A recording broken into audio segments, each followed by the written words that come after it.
Hi Eddie, your team has a very settled look to it. How much of an advantage is that going into this final against a France side having to mix and match a bit? Well, it's no advantage, mate.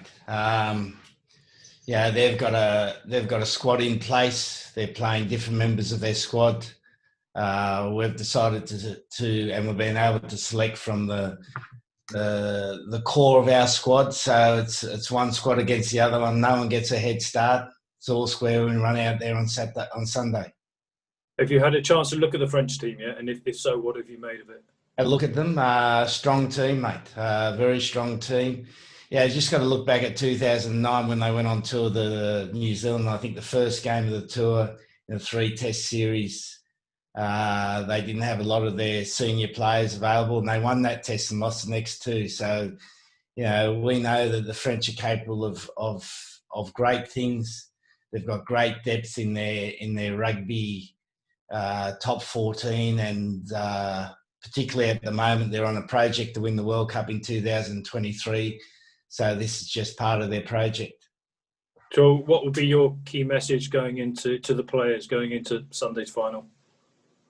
Well, key message is to put every bit of effort into every minute of the game and win every battle. The game's going to be a series of battles, whether they be in the air, whether they be on the ground, whether they be in the scrum or in the line out, and we've got to make it sure we commit ourselves to every battle.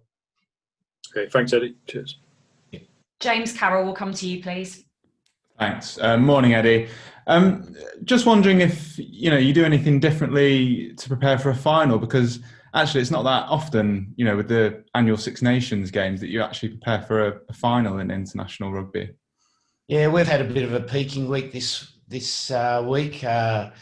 We've changed the training week to make sure we're at our absolute best on Sunday. Yeah, probably learned a little bit from the World Cup, where we felt, in retrospect, we probably underprepared for the World Cup. So we feel like we've got the right balance in terms of physical and recovery work this week, and the boys trained outstandingly well at Twickenham yesterday. So we're looking forward to this game on Sunday. And then just a word, if you wouldn't mind, on, you'll be playing in front of 2,000 fans at Twickenham. So it'd be nice to welcome them back, I presume. Yeah, well, it's such an exciting final for rugby.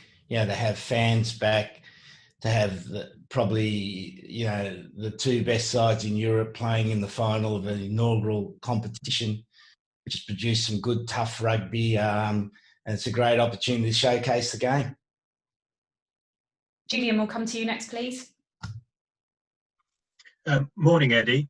Is the fact you've made just one injury-enforced change to your starting 15 a sort of sign of the respect you have for French rugby? Look, it's more, we're always picking our best 23, mate. I've been consistent about that from the word go. Test match rugby is about picking your best 23. If you just look at the guys who are coming through on our bench, it's exciting for England rugby that we have the depth coming through and pushing the guys who are starting for us. And of course we respect French rugby. You can never underestimate a French team. As I said, history shows in that 2009 tour what they're capable of doing. They've set themselves a project of winning the World Cup in 2023, and historically we've seen that with their football. They did in '98 with I think Gerard Houllier was the technical director. And they set a project to win that World Cup. And then in 2018, they set another challenge to win the World Cup. So we don't underestimate France at all.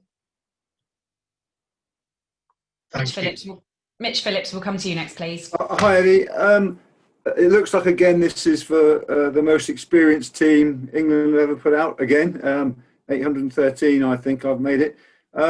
After the World Cup, you talked about rebuilding a team and starting afresh, and we've moved on to a situation where you've got the most experienced team ever. Are you happy with the kind of long-term progress? Being as 4 years ago, you always kind of looked 4 years ahead. It seems much more organic now.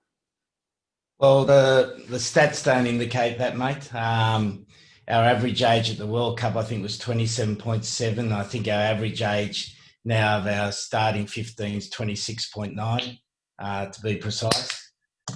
So we are rebuilding the team, but we're doing it in our own way. You know, you guys like to have massive changes.